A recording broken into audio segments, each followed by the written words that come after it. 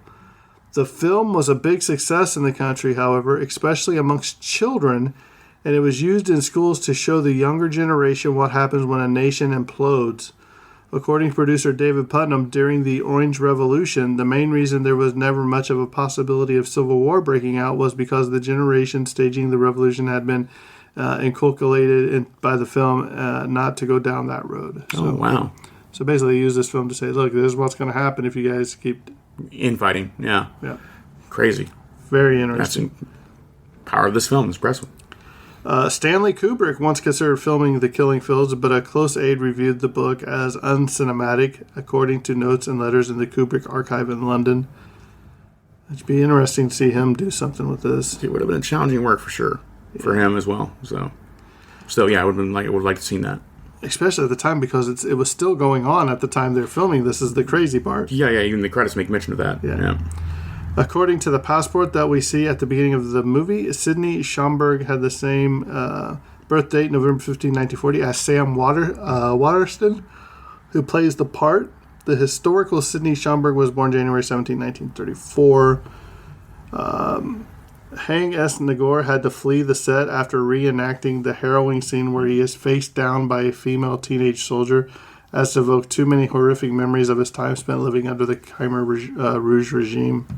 I mean, that's just crazy that somebody that lived through it is acting. I can't imagine the feelings of him. Yeah, being too close to it and altogether, it's got to be rough. But also, like how important it is to you having that work too. Yeah.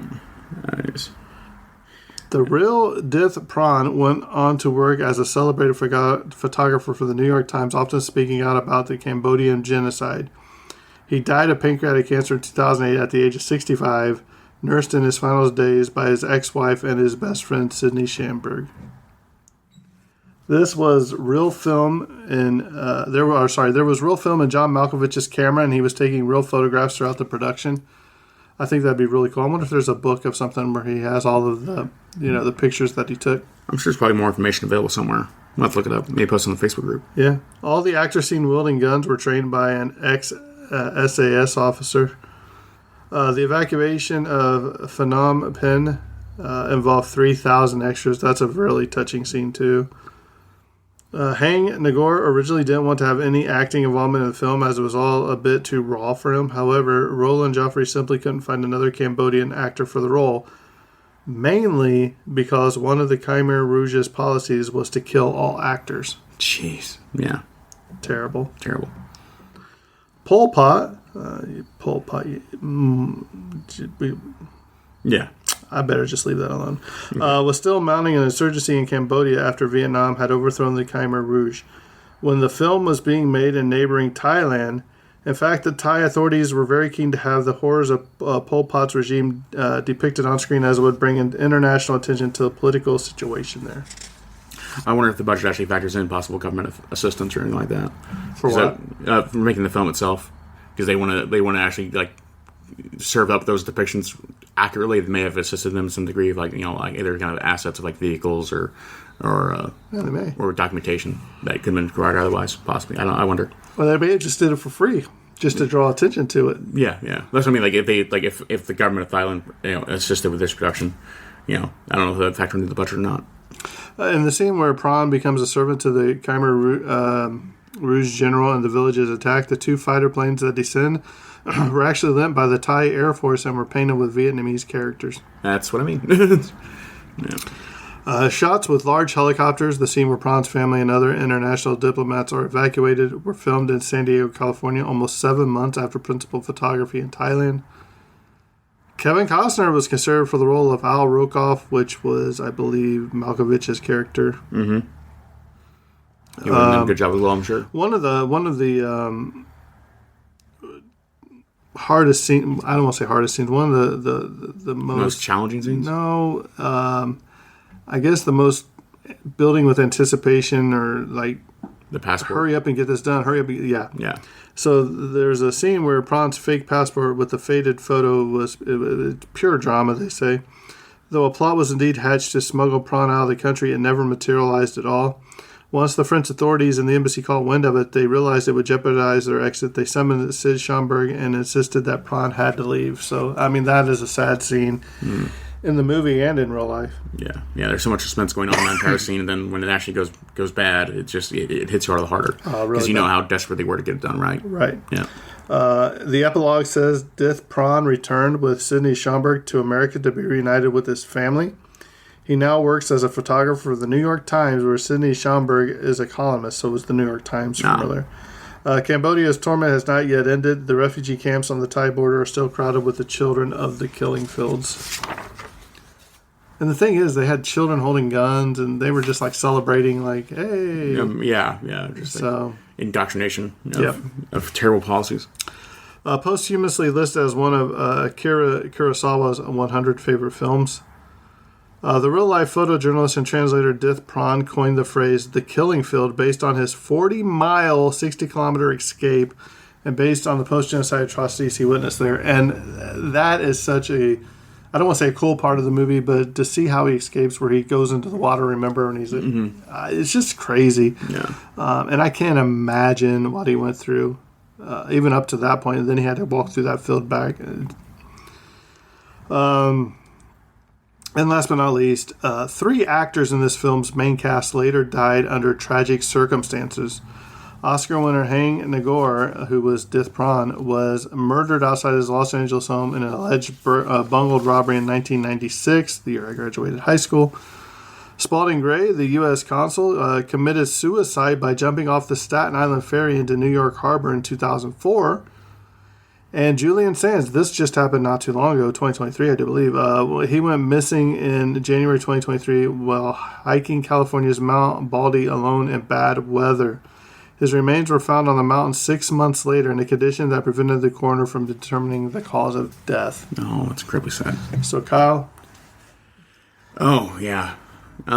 It's difficult to put the words for this film, really. Anything less than a 10 feels like just grossly inappropriate. So, yeah, I'm going to give it a pretty much strong 10. Overall, this film is incredibly important, and this clearly had an impact on both real-life policies. And as a political film, it succeeded in its goals for the most part, I think, in spreading awareness of Pol Pot's terrible atrocities and the immense suffering he caused. It's a very upsetting film. It's a difficult watch, but one worth experiencing if you have the capacity to endure it. It's a pretty incredible film in that respect. But at the same time, it's not a film like I'm here to rewatch ever. It's a difficult watch. There's hope at the ending there, and once again, they're kind of making the choice to play Imagine at the very end, which feels kind of like a little idealistic. Like if it were so simple kind of situation. But at the same time, it is still an ideal worth striving for to a degree. Imagine a better world kind of stuff. But yeah, overall, I think this film deserves a 10 in recognition for what it covered and its ability to do so effectively.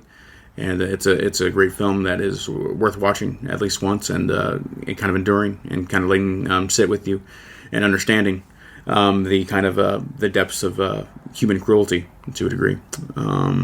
So yeah, that's kind of where I'm kind of standing on the film right now. As the more kind of sit with it, the more kind of deal with it, my thoughts may change a little bit, but overall not into the film's detriment, only to make the film even stronger in my opinion. And of course, I have limited knowledge of the true, stories that went on there besides this film.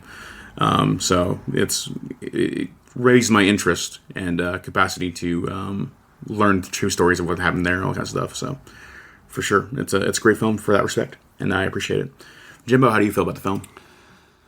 It is shot almost in a chaotic style. Mm-hmm. So the way it's shot, it makes you feel uncomfortable. Yeah, a lot of uncomfortable going on. It's intentionally made to feel like the sense of chaos and no one you can turn to kind of moment. And you know what? The more I watched the movie, I really didn't care for Sidney's character. Mm-hmm. It was almost like he was doing everything for himself at times. Dith Prawn, that guy that Hang Nagor, outstanding. Truly, yeah. Outstanding in this movie.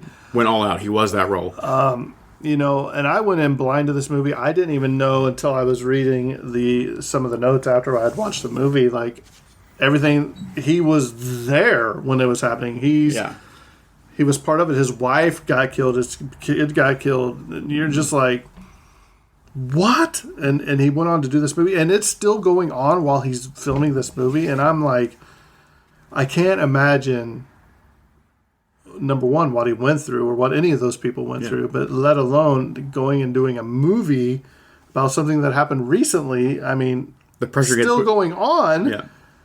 And wanting to do a movie to bring awareness to it, unbelievable. Incredibly brave. Oh, unbelievable. Dith Prawn, my hat's off to you, man. I mean, to see him walk through that field, dude, 40 miles. I mean, he went 40 miles, and there is people everywhere he is walking on.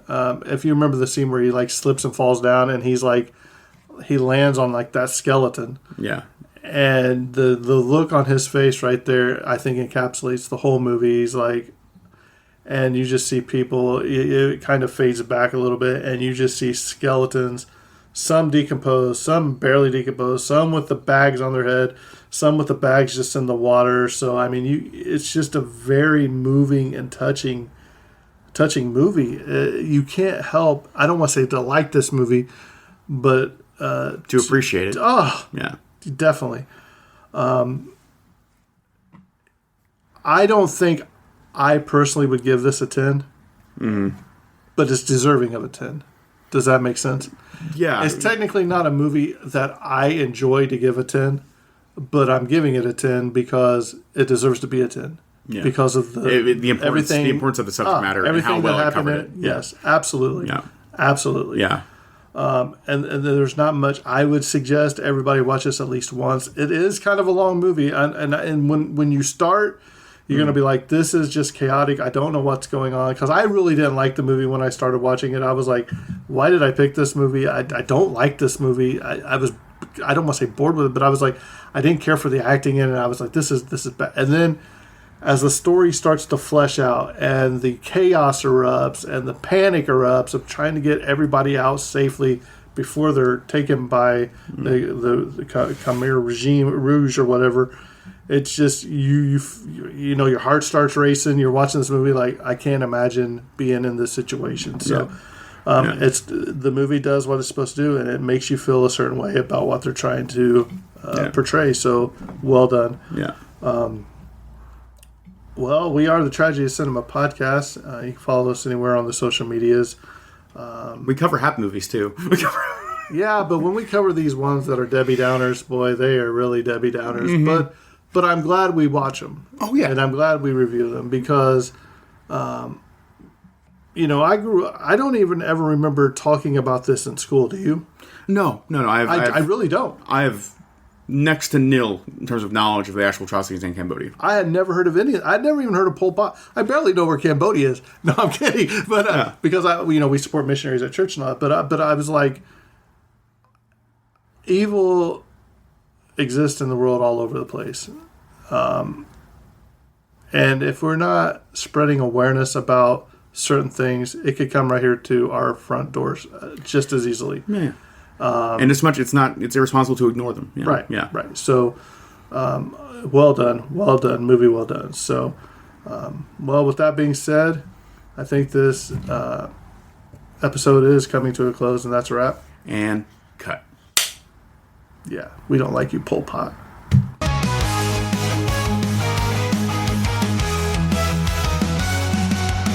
tragedy of cinema, where memories shimmer. Join us as we toast to the tales we love the most. The tragedy of cinema, where memories shimmer. Join us as we toast to the tales we love the most.